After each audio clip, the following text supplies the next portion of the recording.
جمال الوجود بذكر الإله وتصفو الحياة بنور هداه. جمال الوجود بذكر الإله. السلام علیکم ورحمۃ اللہ وبرکاتہ. نحمدہ ونصلی علی رسولہ الکریم، اما بعد. میں ہوں یامین ملک اور آپ دیکھ رہے ہیں میرا یوٹیوب چینل فہم و عمل. چینل کو سبسکرائب، لائک اور شیئر بھی کریں اور بیل آئیکن کا بٹن بھی دبا دیں. آج ہم انشاءاللہ سورہ بقرہ کی آیت نمبر 26 کے پہلے حصے کا لفظ مطلب اس کے روٹ ورڈ یعنی مادہ کے حوالے سے سمجھنے کی کوشش کریں گے. ان بے شک، اللہ حمزہ لام ہا الہ، اللہ لا نہیں، یستحی یا زبر یا وہ کے معنی میں، حیا ہا یا حیا شرمانا، اور حیا سے مراد زندگی بھی ہے. ان کے یضربا یا زبر یا وہ کے معنی میں، اور دربا ضاد را با یہ اس کا روٹ ورڈ ہے، مارنا، بیان کرنا.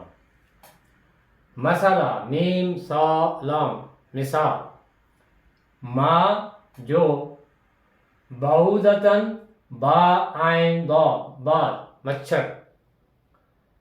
فما دو لفظ ہیں، فا یا ما جو. فوقہا یہ بھی دو لفظ ہیں، فا واو کا فوق اوپر، ہا اسم اشارہ ہے اس کے، فا پس، ما جو. الذین وہ لوگ جو، آمنو حمزہ میم نون امن ایمان ماننا. فیعلمون یہ تین لفظ ہیں، فا زبر فا پس، یا زبر یا وہ، عین لام میم علم جاننا. انہو یہ بھی دو لفظ ہیں، انا بے شک، ہو وہ بے شک وہ، الحق ہا قاف قاف حق، من سے، ربہم را با با رب، ہم ان کے. ان اللہ بے شک اللہ، لا نہیں، یستحی وہ شرماتا، ان کے، یضربا وہ مثال بیان کرے، مسئلہ مثال، ما جو بھی، بعوضتن مچھر کی ہو، فما یا جو، فوقہا اس سے کسی اوپر کی چیز کی. فَأَمَّا الَّذِينَ پس رہے وہ لوگ، آمنو جو ایمان لائے، جو اہل ایمان ہیں، فَيَعْلَمُونَ پس وہ جانتے ہیں، ان کو علم ہے، انہو کہ بے شک وہ مثال مچھر کی، الحق حق ہے، سچ ہے، من ربہم ان کے رب کی طرف سے. وہ نئے الفاظ جن کی روٹ ورڈ کے ساتھ وضاحت ضروری ہے، ہا یا یہ اس کا روٹ ورڈ ہے حیا. حیا کہتے ہیں زندگی کو جینا، اور حیا سے مراد شرمانا بھی ہے. اسی روٹ ورڈ کے ساتھ تحیتن ہے، دعا دینا، سلام دعا کرنا یا زندگی کی دعا دینا. یضربا ضاد را با، ضربا کا مطلب ہوتا ہے مارنا، ضرب لگانا. اسی سے چلنا بھی ہے، سفر کرنا بھی ہے. انسان جب چلتا ہے تو وہ زمین پر اپنے پاؤں مارتا ہے، اسی سے پھر سفر کرنا بھی ہے، چلنا بھی ہے. اور دربا سے مراد مثال بیان کرنا بھی ہے۔ جب کوئی بات سمجھانی ہو تو کسی ایک بات کو دوسری بات سے تشبیہ دی جاتی ہے، یا کسی ایک بات کو دوسری بات پہ مارا جاتا ہے تاکہ دوسری بات سمجھ آ جائے۔ یعنی کسی بات کو سمجھانے کے لیے کسی ایک بات کو دوسری بات سے تشبیہ دے کر بیان کیا جاتا ہے تاکہ بات سمجھ آ جائے۔ تو مثال جو کہ سمجھانے کے لیے ہوتی ہے، تو کسی ایک چیز کو دوسری چیز پر مار کر بات کو سمجھانا، اس کو کہتے ہیں مثال بیان کرنا۔ ضربہ مثال بیان کرنا بھی ہے۔ بعودتاً با عین دا، بعد ہر چیز کا کچھ حصہ خواہ تھوڑا ہو یا زیادہ۔ مثلاً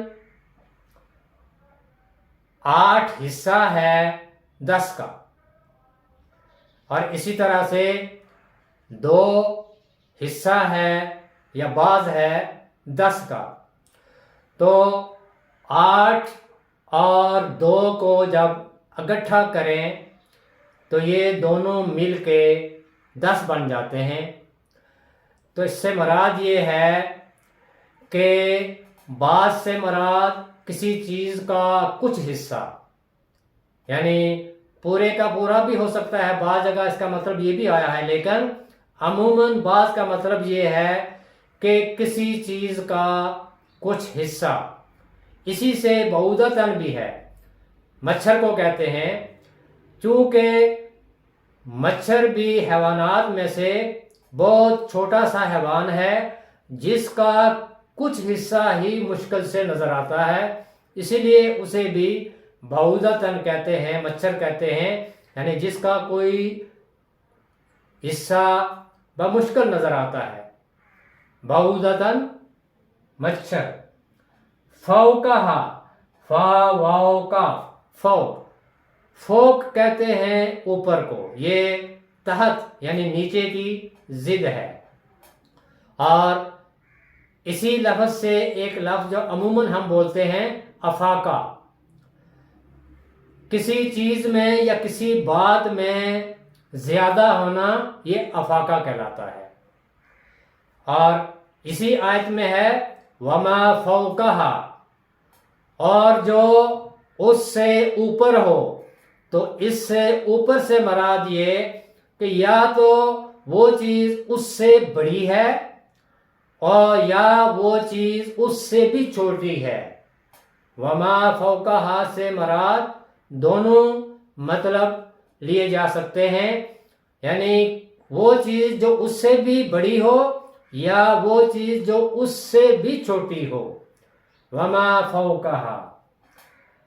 الحق، ہا قاف قاف، یہ اس کا روٹ ورڈ ہے، ثابت ہونا، ثابت شدہ یا واجب۔ ہر وہ موجودہ چیز حق ہے جو حکمت کے تقاضوں کے مطابق ہو، یعنی کسی چیز کا ٹھوس واقعہ یا حقیقت بن کر سامنے آنا، یہ حق کہلاتا ہے۔ یعنی وہ چیز جس کا کوئی توڑ نہ ہو، جسے کوئی ٹھکرا نہ سکے، وہ حق ہے۔ رب، را با با، رب، یہ اس کا روٹ ورڈ ہے۔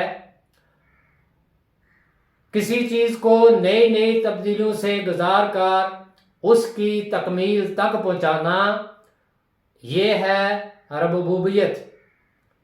اور اس سے مراد تربیت بھی ہے، نشو و نما بھی ہے،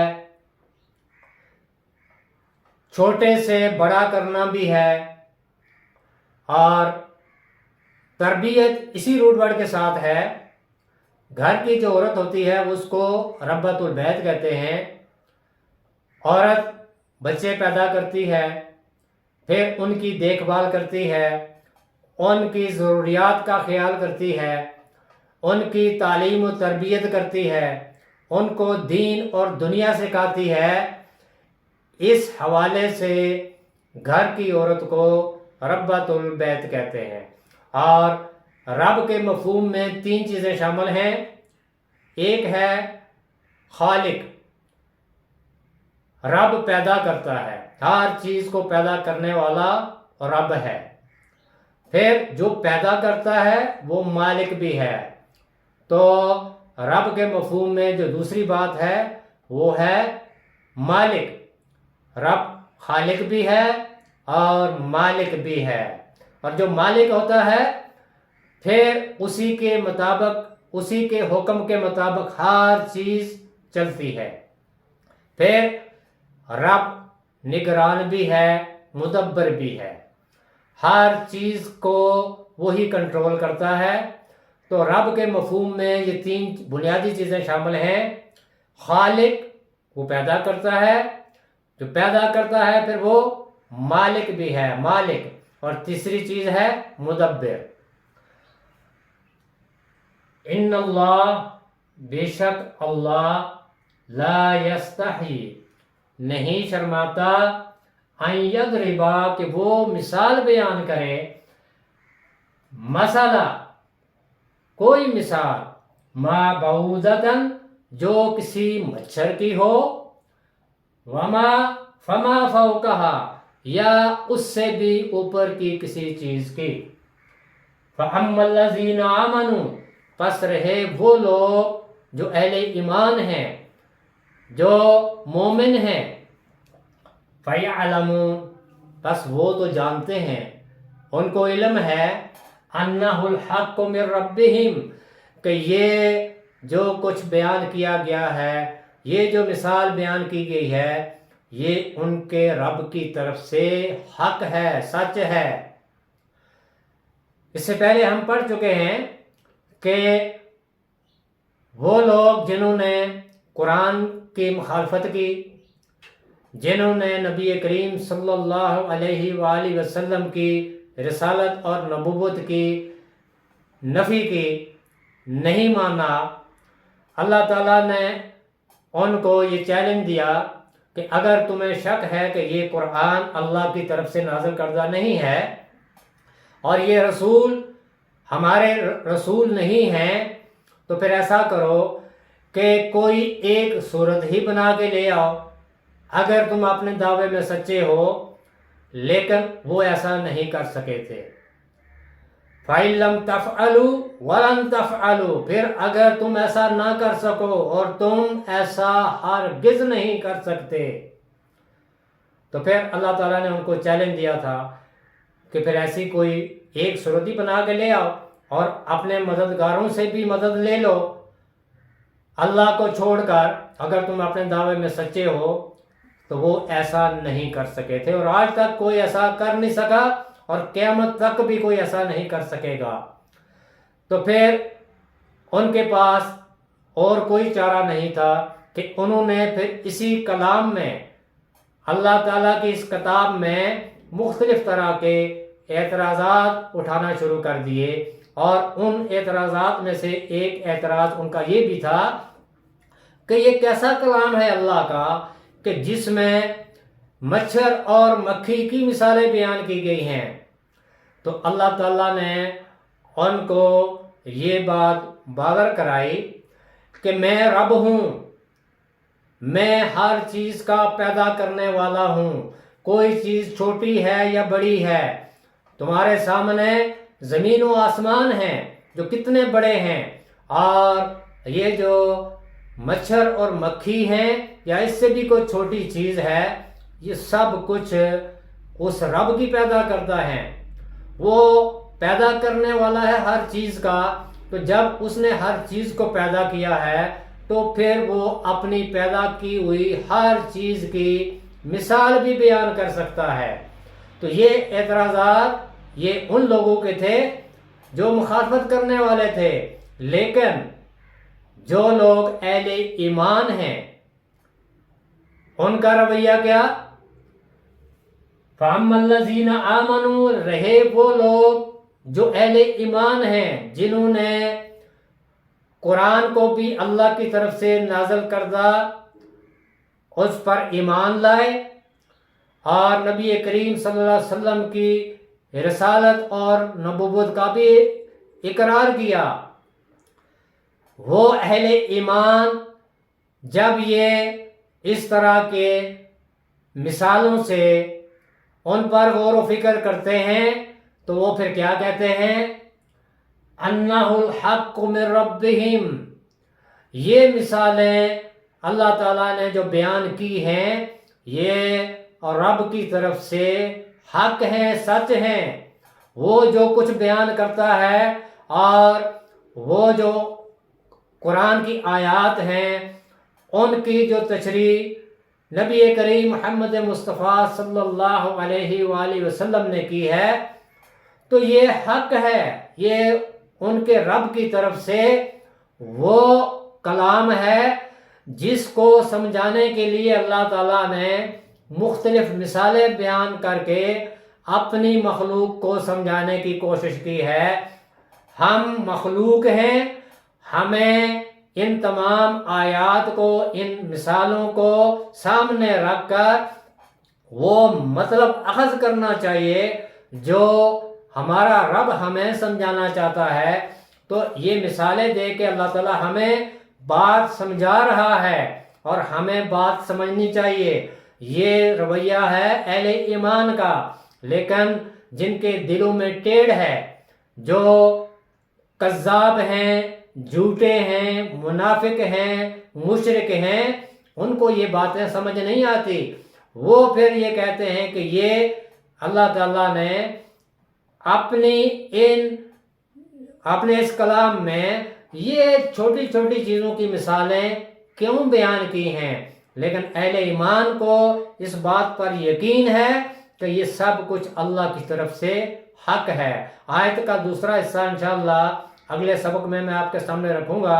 اللہ تعالیٰ سے دعا ہے کہ اللہ تعالیٰ ہم سب کو قرآن سیکھنے، سکھانے اور اس پر عمل کرنے کی توفیق عطا فرمائے۔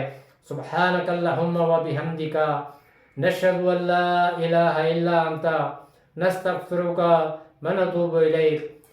السلام علیکم ورحمۃ اللہ وبرکاتہ۔